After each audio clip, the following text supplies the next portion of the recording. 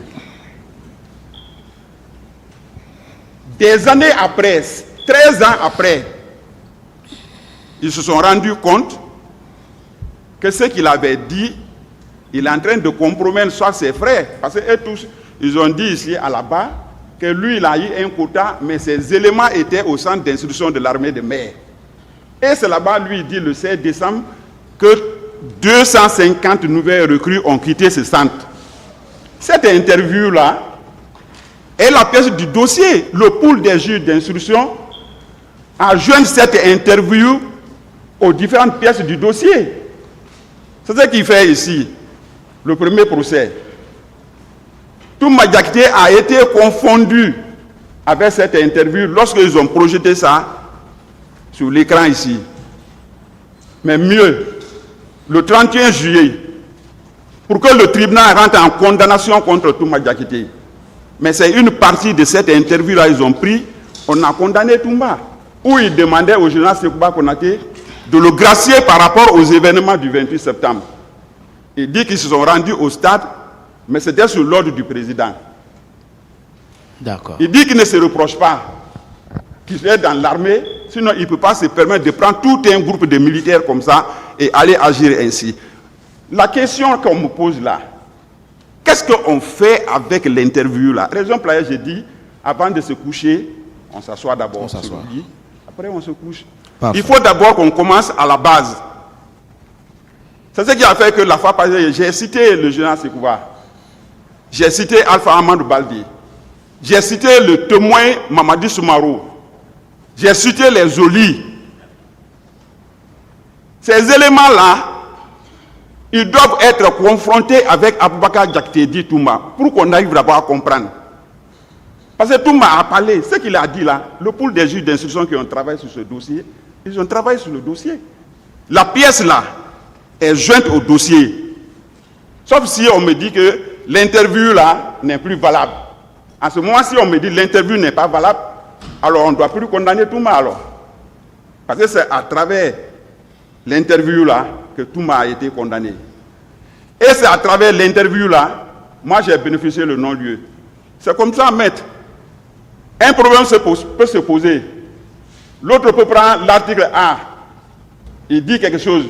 L'autre article qui est favorable, l'autre aussi prend. Nous sommes dans ça, on est là. Parfait. Il faut aussi comprendre où il a dit 250 ont quitté au centre d'instruction de l'armée de mer. Il faut aussi comprendre ça. Pour qu'il y ait la justice. D'accord, mon colonel. De votre réponse, on se rend compte, mon colonel, qu'en 2009, il y avait au moins plusieurs centres de formation. Au-delà du centre de Kaléa, il y avait d'autres centres de formation. J'ai dit la fois passée ici. J'ai dit de 2009 en 2010, pendant l'exercice du CNDD, il y a eu 3 recrutements. Le ministre de la Défense, le général Sekouba Konaté, a procédé à 3 recrutements. C'est des faits. Le recrutement a commencé à Siam. Les éléments étaient basés à Siam. Le deuxième recrutement a commencé à Kaléa. Et le troisième recrutement, les éléments étaient à Falsade dans Doubreka. C'est des faits. C'est des faits. Et il est le ministre de la Défense. C'est lui qui gère l'administration militaire. C'est lui qui gère les formations. C'est lui qui gère le déploiement du personnel. Alors, c'est des faits que moi j'explique. Je ne suis pas dans les diversions. C'est des faits. Raison pour laquelle, pour aider le tribunal, je suis venu avec l'arrêté d'incorporation de ceux qui se trouvaient à Siam. J'ai présenté, j'ai dit, ces éléments-là sont rentrés à Siam. Voici la date de leur entrée. Voici la date de leur incorporation. Voici le moment qu'ils ont sorti, qu'ils ont quitté Siam. J'ai présenté ça au tribunal. Tout ça là, j'ai apporté quelque chose au tribunal.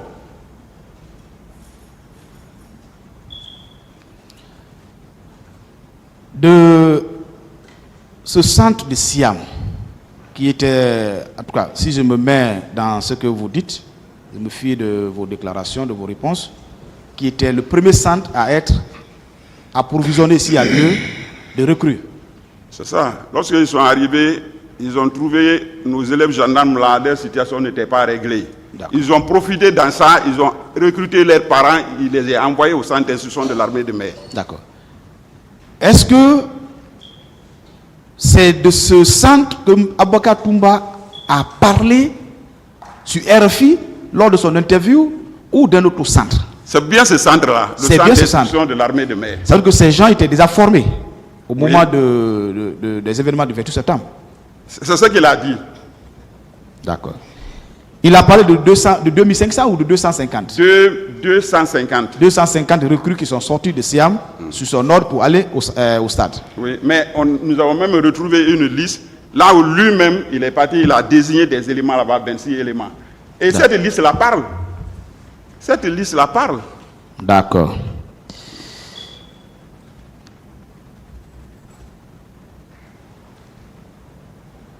Il y a le nommé Soumaro dans sa déposition en tant que témoin qui a parlé d'un registre.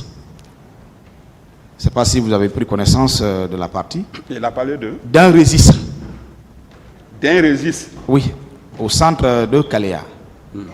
Est-ce que vous avez connaissance de l'existence d'un registre des sorties et entrées des recrues? Ou en tout cas du personnel que vous aviez, des gendarmes que vous aviez la charge de former? Ce que j'avais appris, c'est le général Ségouba Konaté qui avait ramassé les matériels de Kaléa, les ordinateurs, tout ce qui appartenait aux Blancs. Il les a ramassés? Il les a ramassés. C'est ce que j'avais appris. D'accord.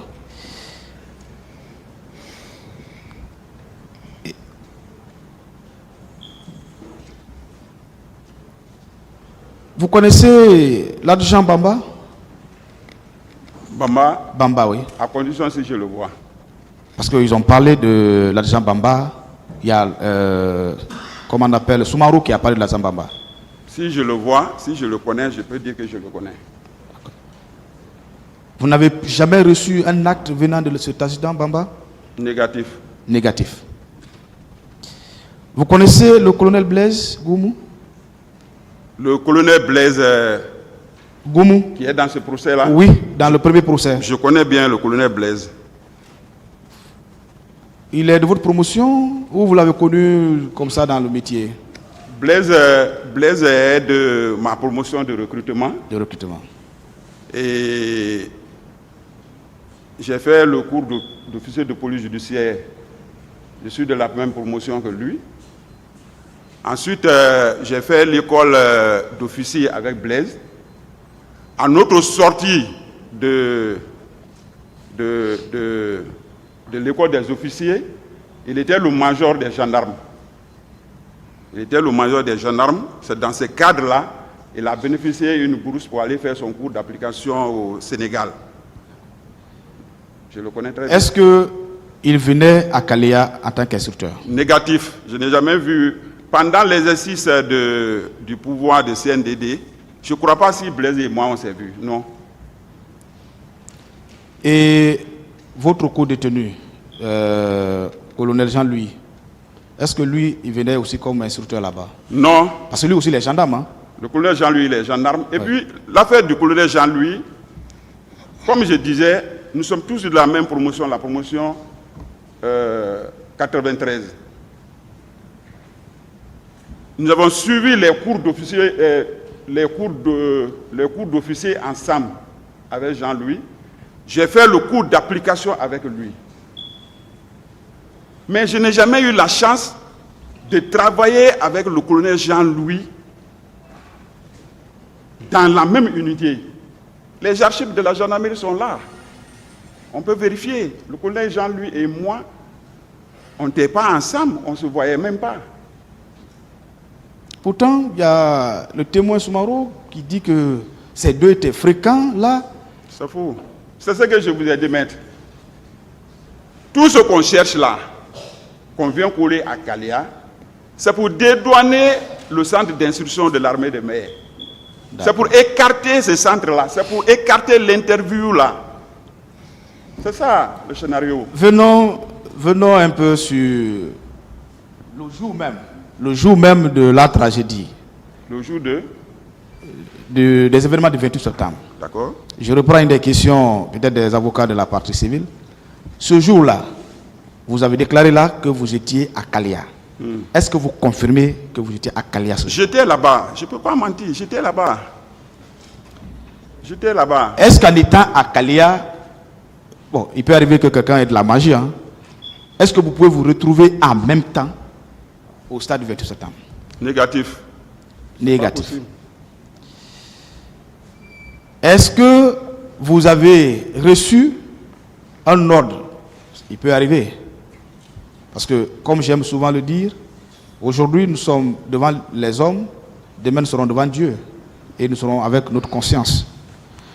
Est-ce que vous avez reçu, même si l'ordre n'a pas été exécuté, vous avez reçu un seul ordre venant d'une hiérarchie de la gendarmerie, de l'armée, vous demandant, enjoignant au colonel Bienvenu Lama de libérer les effectifs qu'il avait pour les former, pour se rendre à Conakry pour une mission, même si la mission n'est pas déterminée?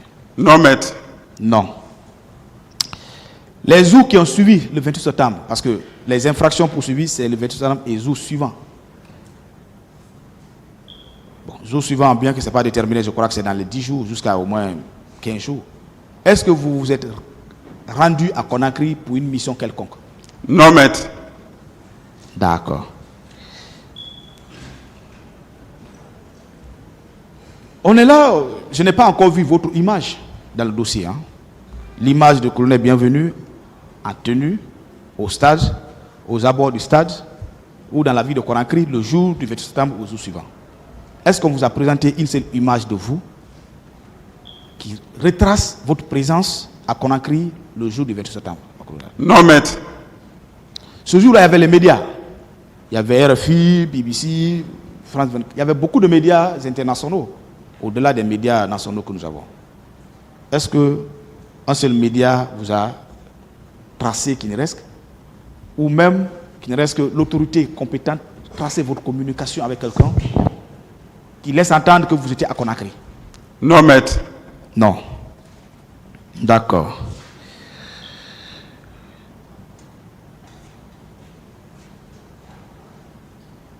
Ce témoin anonyme, mon colonel, ce témoin, ce fameux témoin anonyme, est-ce que vous pouvez croire ou vous défendre contre les propos d'un invisible, s'il y a lieu? Parce qu'un témoin anonyme, c'est un témoin qui est invisible. Est-ce que vous pouvez vous défendre contre les propos d'un invisible? Non, maître. Pas du tout. C'est ça, non? C'est comme le diable. Quand il vous accuse, vous ne pouvez pas vous défendre contre lui. Est-ce que depuis l'entame, depuis votre inculpation à nouveau, vous avez toujours sollicité une confrontation avec ces témoins anonymes? Oui, lorsque le juge d'instruction de Dixine était venu pour mon audition de fond, ça c'était le 16 mai 2024. Après mon audition de fond, il était question que je sois confronté avec Mamadi Soumaro. Mamadi Soumaro. Et ça, c'était dans le programme le 24 octobre 2024. Je devrais être confronté avec Mamadi Soumaro à partir de 9h. Et dans l'après-midi, vers 12h et quelques, je devrais être aussi confronté avec Aboubakar Diakité Touma. Mais mon fort étonnement, lorsque je suis arrivé dans la salle d'audience, devant le doyen des juges d'instruction, c'est là-bas que j'ai appris que Mamadi Soumaro dit qu'il est malade et il n'est pas en ville. Bon, on dit, bon, si Mamadi n'est pas là, on va appeler Aboubakar Diakité Touma. Le juge a envoyé quelqu'un derrière Toumba. Toumba a dit qu'il ne vient pas. Le doyen des juges d'instruction s'est déplacé, il est parti derrière lui. Arrivé, Toumba a crié sur le doyen des juges d'instruction. Il s'est retourné. Il est venu me dire, bon, Toumba a dit qu'il est malade, il ne peut pas avoir de confrontation. Qu'est-ce qu'on va faire? J'ai dit, mais monsieur le juge, j'ai dit, vous avez des moyens possibles. C'est lui qui m'a cité. Si lui il refuse que je sois confronté avec lui, moi j'ai fait une déposition. J'ai fait une déposition. J'ai dit, si lui il refuse que je sois confronté, mais tirez les conséquences du droit. Alors, maître, je viens. 4 jours après, c'est-à-dire le 28 octobre, le 28 octobre 2024, c'est le conseil de Aboubakar Diakité Toumba, maître Paul Youma, qui passe à la radio Nord-Saji dans l'émission Africa 2015, qui était dirigée à l'époque avec un certain les Ouri, les Amara. Il passe sous cette média, il dit clairement que son client Aboubakar Diakité Toumba ne serait jamais confronté avec le colonel Bienvenu. Vous voyez? Il dit que son client ne serait jamais confronté avec moi. Et la manière qu'il a dit, c'est comme ça. Quelques jours après, j'apprends à travers mon conseil que j'ai été renvoyé. Vous voyez? Et c'est la même chose qu'il a fait ici à la barre. Quand il a parlé, il a dit, il faut que je vienne, il faut que Bienvenu vienne. Il faut que Jean-Louis vienne, il faut que telle personne vienne. La manière qu'il a dit là, c'est comment les choses se sont passées. Et vous êtes venu. Pourtant, on a dit le nom des gens ici, on ne les envoie pas. Mais le général Konaté n'a qu'à venir. Il n'a qu'à venir. On parle de l'armée. Le président ne peut pas être là pour parler de l'armée. Le chef d'état-major général des armées passe et expose. Le chef d'état-major de l'armée de terre, celui de la gendarmerie, ministre de la Défense, à l'époque des faits, pourquoi il ne vient pas? Il n'a qu'à venir. L'affaire des recrues là, on va parler, quatre sur table. D'accord. De votre réponse? C'est ma réponse, maître. De votre réponse, on retient qu'on vous a fait venir parce que M. Toumba Diakité l'a sollicité, le parquet a eu le pouvoir sur vous, mais sur le général Konaté, le parquet n'a aucun pouvoir pour le faire venir. Mais c'est ça. Bien. Il doit venir. Est-ce que que ce soit M. Toumba, que ce soit M. Soumarou, ces deux témoins ont cité un acte personnel. Personnel, dire que voilà l'acte que le colonel Bienvenu a commis au stade. Est-ce qu'on vous a cité ça? Rien. Les gens sont venus s'arrêter ici, commencer à crier et puis parler mon nom de gauche à droite. Rien. Est-ce que vous êtes d'accord avec moi que ce témoin Aboubakar Toumba Diakité, qui a son nom d'ailleurs dans l'ordonnance de renvoi, est également poursuivi et a été condamné, bien qu'il a fait appel, a été condamné en première instance pour les faits qui se sont réalisés au stade 28 septembre? Oui, maître. D'accord. Est-ce que les dits d'un tel accusé, d'un tel condamné, c'est ça l'appellation d'un tel condamné, on peut les prendre comme élément de base pour engager des poursuites contre une personne qui a déjà bénéficié d'un non-lieu? C'est pas possible. C'est pas possible. D'accord.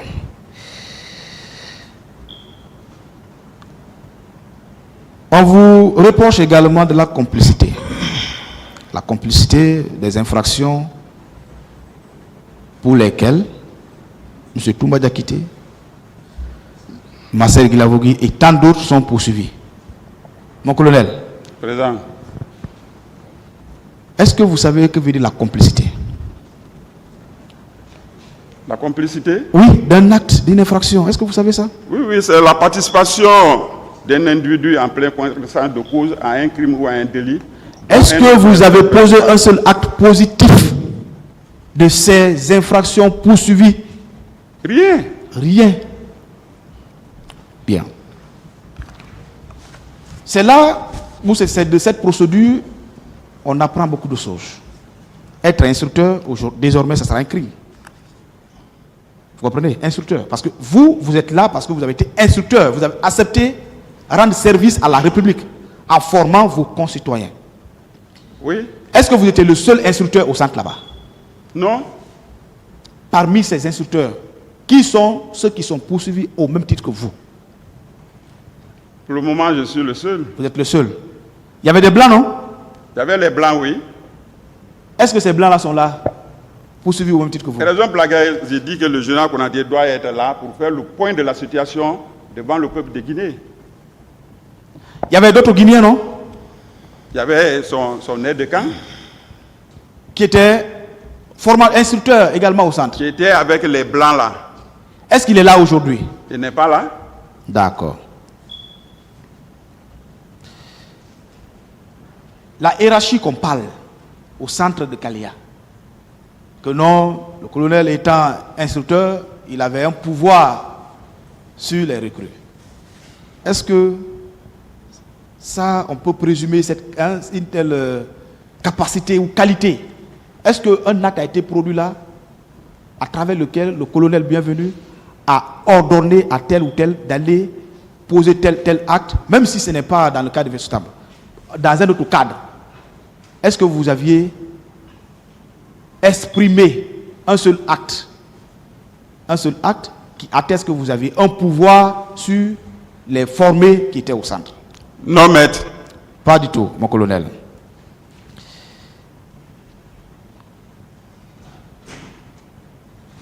Puisqu'il n'y a aucun acte positif reproché à vous, brandi devant ce tribunal, oui ou non, c'est le doute qui a poussé le parquet à vous poursuivre. Maître, affirmatif. Celui qui était le chef d'état-major de l'époque, le général Baldé est venu ici. On doit respecter nos cadres. Le général Baldé, voici l'officier qui a eu la chance dans sa vie. Il a servi 3 présidents. C'est pas ça, c'est pas accordé à n'importe qui. Il a servi le président Dadis, il a servi le président Sekouba, il a servi le président Alpha Condé. Ça, c'est pas accordé à n'importe qui, que ce dernier vient parler, qu'on doute sur ce qu'il a dit et qu'on est en train de donner la valeur à quelqu'un qui est en train de faire usurpation de titre, qui se déclare adjudant-chef. Mais où on va? Le général Baldé est venu ici, il dit celui qui dit que Bienvenu a été directeur de Kalea, il n'a qu'à apporter la preuve à travers un acte. Puisque cette preuve n'a pas été apportée et jusque-là, aujourd'hui nous sommes le 12, jusqu'à présent, cette preuve n'a pas été rapportée par le parquet qui vous poursuit de par l'effet du doute. Oui ou non, ce doute-là, devant ce tribunal, doit vous profiter à travers votre acquittement pur et simple. C'est ce que le tribunal doit faire. Je vous remercie, Monsieur le Président. Oui, la défense. Merci, Monsieur le Président, honorable assesseur. Mon colonel, Président, je voudrais savoir, est-ce que c'est par décision numéro 156 de l'état-major de la gendarmerie nationale de l'année 2008 que vous avez été affecté au camp de Kalea en qualité d'instructeur? affirmative, maître. Au moment où cette décision a été prise, à l'époque, qui était le chef d'état-major de la gendarmerie nationale? Le chef d'état-major, c'était le général de brigade Jacques Touré. C'était le général de brigade Jacques Touré. Affirmatif. Vous avez rejoint le camp de Kalea quand? En qualité d'instructeur? Mon arrivée à Kalea? Oui. Je suis arrivé à Kalea le 7 juillet 2008. Le 7 juillet 2008. Vous êtes arrivé à Kalea le 7 juillet 2008. Affirmative, maître. Donc 6 mois avant le décès du feu général Lansana-Conté. Effectivement, maître. Je voudrais savoir, mon colonel, pourriez-vous nous expliquer les étapes de recrutement au sein de l'armée? À partir, quand est-ce que ça commence? Et à la fin, quand est-ce que vous avez l'aptitude pour intégrer l'armée et commencer à intervenir sur les terrains? Reprenez, s'il vous plaît. Je voudrais bien que vous nous expliquiez le processus de recrutement de l'armée et de la gendarmerie. Les 2 processus, s'il vous plaît. Bon, moi je connais ce qui est pour le recrutement de la gendarmerie. La gendarmerie, d'abord, on lance un avis de recrutement. D'accord. À l'issue, on fait ce qu'on appelle le contrôle des dossiers administratifs. C'est-à-dire le niveau, les dossiers, le niveau d'études, tout ça là, vous déposez. On regarde, et puis avec l'âge, tout ça là, votre âge. À l'issue de ça, on organise des tests. Le test commence d'abord par un test physique, les 8 km, les tests physiques. Ensuite, vous allez faire le test écrit. Le test écrit, et il y a un résultat. C'est après le résultat, vous partez pour le test médical. Là-bas aussi, c'est éliminatoire. À partir de là, ceux qui seront retenus, on va directement les envoyer dans les écoles de gendarmerie. Et la formation commence d'abord à une organisation interne. On va les mettre d'abord 2-2, c'est-à-dire on va d'abord les binommer. Après binôme, on va les intégrer dans une équipe. Équipe, on va les mettre dans un groupe. Le groupe là, généralement c'est un groupe de 10 personnes. Durant toute la formation, ils seront ensemble. Ils vont manger ensemble et ils vont passer la nuit ensemble. Les groupes là, on va les mettre aussi dans les sections. Dans les sections, on les met dans les escadrons. Ça, c'est l'appellation de la gendarmerie. Pendant que l'infanterie parle de la compagnie, nous, on parle de l'escadron. D'accord? Alors, la formation va commencer par une période de quarantaine. La période de quarantaine, on considère que ceux qui sont arrivés là, soit ils sont malades, alors il faut les mettre dans une condition d'isolement. Cette condition d'isolement-là va permettre à l'ensemble des cadres de la gendarmerie de montrer beaucoup de choses à ses élèves gendarmes. Et cette période de quarantaine peut durer 1 mois, 2 mois, 3 mois. Ça dépend du comportement que l'élève gendarme est en train d'adapter dans le cadre de la discipline. Alors, c'est comme ça. C'est à l'issue de ça, maintenant, on commence déjà à les apprendre comment il faut marcher. C'est-à-dire la lutte dégagée, comment il faut marcher, comment il faut... C'est-à-dire un mouvement d'ordre serré, sans arme. Et ça, les gens peuvent faire banalement 4 à 5 mois dedans. Et à l'issue, on commence déjà à les présenter. Ça, c'est telle arme. Voici comment ça y est, comment on démontre. On fait la nomenclature d'une arme, on les présente. Alors, la formation va continuer et à la fin de la formation, le directeur de l'école va adresser un rapport de fin de formation. Si c'est à la gendarmerie, il va adresser ça au commandement des écoles de la gendarmerie parce que c'est là-bas qu'il relève. Et le commandement des écoles de la gendarmerie dresse ça au chef d'état-major de la gendarmerie. À partir de là, le chef d'état-major prend une décision pour les ventiler dans les autres unités. Voici comment ça fonctionne. Merci, mon colonel. Donc, si vous ne maîtrisez pas le processus de recrutement de l'armée, c'est parce que vous n'avez jamais participé à cela, n'est-ce pas? Non, le gendarme, même les fantassins, ils ne veulent même pas voir un gendarme dire à un fantassin, gardez-vous. Nous sommes là comme ça. Moi, je peux être colonel. Je suis dans une compagnie. Et la compagnie, là, il y a une compagnie d'infanterie. Même si le commandant de la compagnie est capitaine ou bien il est commandant, moi je suis colonel. Mais c'est lui qui a la lettre de commandement. Moi, quand il vient, on crie le garde à vous, on se met tous au garde à vous pour lui. Et il n'accepte jamais qu'on les forme, non. Merci, mon colonel. Mon colonel, je voudrais savoir, au niveau d'une école de formation militaire, est-ce qu'il est possible que 2 corps puissent utiliser la même école pour les formations? C'est possible. Si l'école est grande,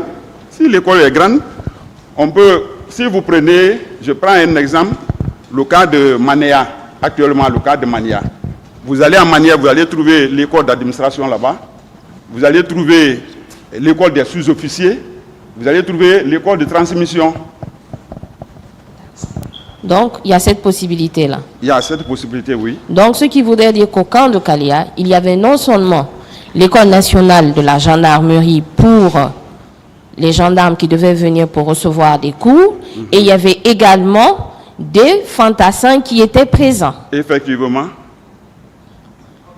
Compte tenu de la nomenclature que vous venez de nous décrire, et compte tenu de la décision qui vous a affecté au niveau de Kaléa en qualité d'instructeur, est-ce que vous aviez la possibilité, à un moment donné, de pouvoir donner des cours à ces fantassins qui étaient présents, qui ne relevaient pas de la gendarmerie, mais de l'armée directement? Mais c'était des blancs. C'était des blancs. Le blanc, quand il fait son emploi du temps, tu n'as pas à te mener. C'était des gens qui étaient venus, c'était des blancs. On ne pouvait pas se mêler dans ça. Mon colonel, vous nous avez fait part tout à l'heure qu'il y a une pièce qui est versée au dossier, au bas de laquelle Aboubakar Toumba a signé comme chef de camp du capitaine Moussa Dadis Camara à l'époque, et où le nom de M. Moussa Keïta ressort, ainsi que son numéro matricule. La 15e place. À la 15e place. C'était les éléments du centre d'instruction de l'armée de mer, vous le confirmez? Affirmatif. À travers cet acte qui a été pris à l'époque par M. Aboubakar Diakité, il avait délégué ces derniers au régiment de commando, oui ou non? Oui, l'entête du document. Les militaires du centre d'instruction de l'armée de mer désignés pour le régiment commando. Et qui a été signé par lui. C'est signé par lui, par son officier de garnison et son agent-chef de bataillon. Donc cela sous-entend qu'on revient à l'interview qu'il avait eu à faire avec la radio RFI, où il est ressorti. Le micro, s'il vous plaît. Ça ne marche. Les techniciens, il faut les deux.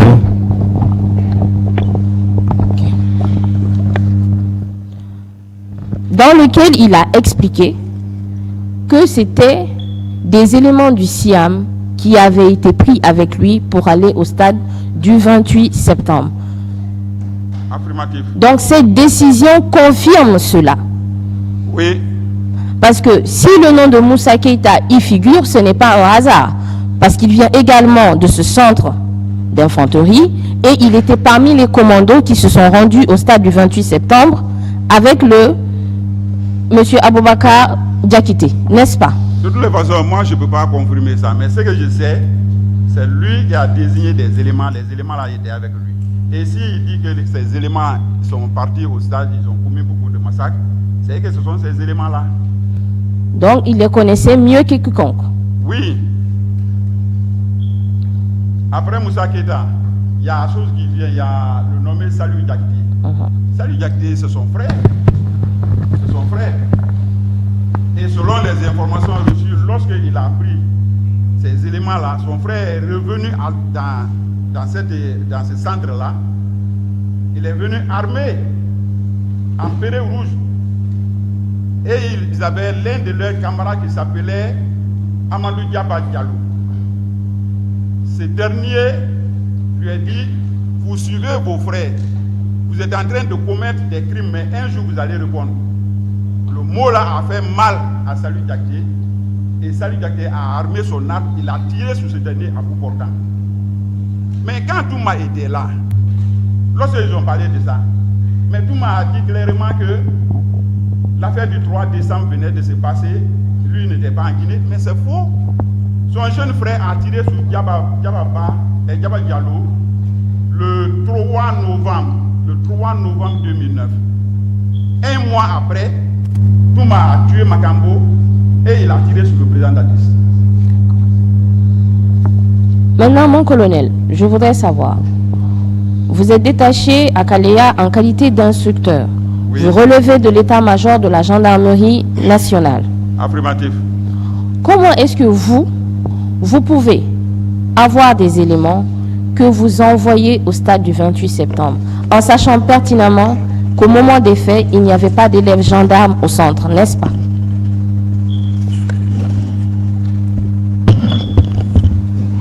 Au moment des faits, il n'y avait plus d'élèves gendarmes à Kalia. Maintenant, s'il n'y avait plus d'élèves gendarmes à Kalia, est-ce que vous aviez la possibilité de demander à ces fantassins qui étaient présents et qui ne relevaient pas de vous de venir au stade du 28 septembre en leur donnant des ordres précis et concis? C'est pas possible, maître. Je vais revenir sur la déposition du témoin, soit dit en passant, placé sous anonymat. Selon vous, est-ce que ce témoin a réellement existé? Il n'a pas existé. Lui, selon les informations reçues, c'était un féticheur de Toumba. Il a participé à l'opération de Koundara. C'est à l'issue de ça, il est resté derrière les éléments qui ont été désignés à Siam là pour rejoindre le centre. Sur la route, ils ont été interpellés, lui et Moussa Keita. D'accord. Dans sa déposition, il fait savoir que vous avez donné des instructions fermes à l'effet de procéder à des tortures au niveau du stade du 28 septembre. Cependant, cette déposition n'apparaît qu'après que M. Toumba Diakité est déposé à cette barre. Selon vous, qu'en est-il? C'est ce que j'ai dit la fois passée. J'ai dit qu'ils sont dans une dynamique. Ils sont dans une dynamique. Ils veulent écarter l'affaire de Siam. Ils veulent écarter l'affaire d'interview réalisée avec le journaliste français Olivier Roger le 16 décembre 2009. Parce qu'ils savent, si on va sur ce terrain-là, leurs jeunes frères, leurs cousins, ils seront arrêtés. Parce que, pourquoi je pose cette question? Même dans l'ordonnance de renvoi du juge d'instruction, à la page 16, il est dit ceci, qu'ainsi, l'inculpé colonel Bienvenu Lama, instructeur au moment des faits à l'école de formation de Kaléa, ne pouvait ignorer la sélection de ces 300 recrues. Un peu plus bas, on dit qu'en plus, l'inculpé colonel Bienvenu Lama est le seul parmi les formateurs de l'école de la gendarmerie de Kaléa dont le nom est constamment cité. Ce nom a été constamment cité par qui? Et puis même ça c'est très simple. Moi, la formation que j'ai suivie, les autres n'ont pas suivi cette formation. Et j'étais là-bas, c'est ce que je vous ai dit. Quand je suis revenu du Cameroun, la coopération française m'a apprécié.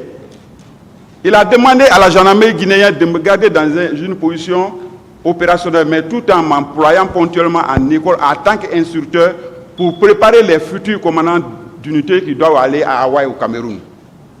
C'est moi qui est parti. Et la gendarmerie, on doit tous se préparer pour la montée en puissance de notre unité. On ne va pas aller s'asseoir, même si tout de suite vous partez à Somponia. Il y a la formation. Ça continue. Dès que tu quittes à l'extérieur, tu viens. La première des choses d'abord, tu exposes d'abord devant le haut commandant. Et à travers ton rapport, tu lui fais des propositions. Alors, si la coopération française m'a apprécié et ils ont demandé à la gendarmerie guinéenne de m'employer comme ça, mais c'est ce travail-là que j'étais en train de faire. C'est-à-dire, la formation chez nous, c'est perpétuel. Quand vous venez, il faut que vous montrez tout de suite ce que vous avez appris. Pour que demain, lorsque tu ne serais pas là, qu'il y ait la relève. Maintenant, mon colonel, vous aviez bénéficié au départ d'une ordonnance de non-lieu à votre égard.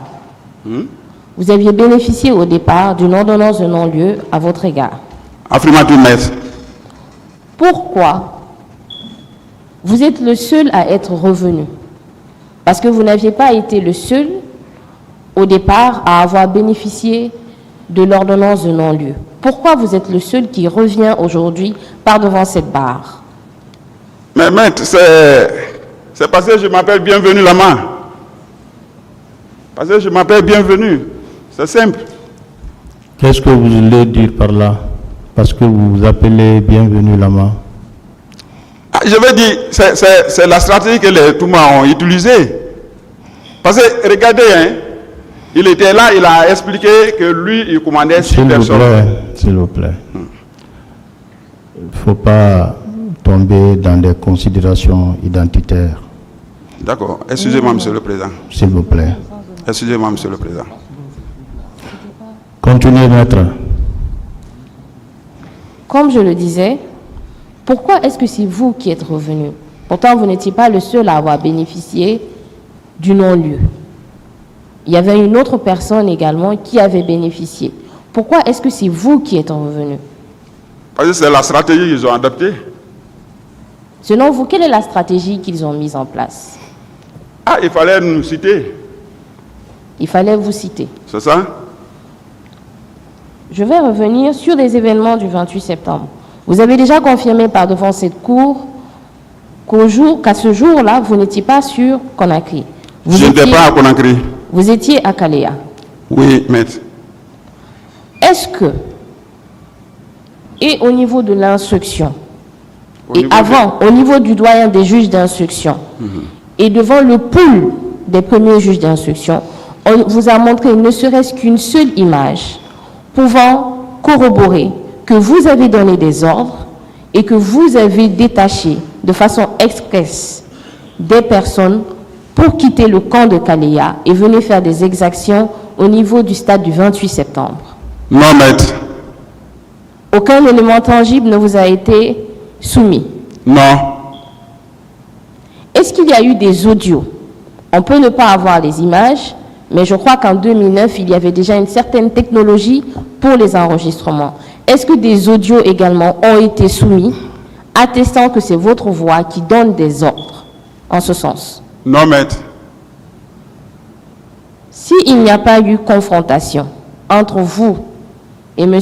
Samora, entre vous et M. Diakité, il n'y a pas eu d'audio ou de vidéo, ainsi que de photos, constatant que vous avez donné des ordres, ne pensez-vous pas qu'aujourd'hui vous êtes là pour des raisons qui ne sont pas bonnes? Affirmatif, maître. Je vais revenir un peu en arrière. Vous nous avez confirmé ici qu'au moment où vous aviez été détaché au centre d'instruction de Kalea, c'est le général de brigade Jacques Touré qui était à l'état-major de la gendarmerie nationale. Affirmatif, maître. Il y a eu changement de régime à la suite de cela. Est-ce qu'au cours de votre parcours à Kalea, vous avez eu une certaine affinité à l'époque avec soit le président Moussa Dadis Camara ou son ministre de la Défense ou M. Diakité à l'époque? Moi, je n'ai jamais travaillé avec les éléments que vous venez de citer. Moi, le président Dadis, moi, je l'ai connu. Bon, il passait à la télé, tout le monde le voyait. Mais moi, je n'ai jamais travaillé avec le président Dadis. Lui-même, il a confirmé ici, il a dit qu'il ne m'a jamais connu. Effectivement, il ne m'a jamais connu. Avant qu'il soit au pouvoir, moi, je ne l'avais pas connu. Malgré qu'il était au camp Samori, moi, je ne l'ai pas connu. Pendant encore son règne, moi, je n'ai pas travaillé avec eux, je n'étais pas un membre du CNDD, ni un chef d'état-major de l'armée guinéenne.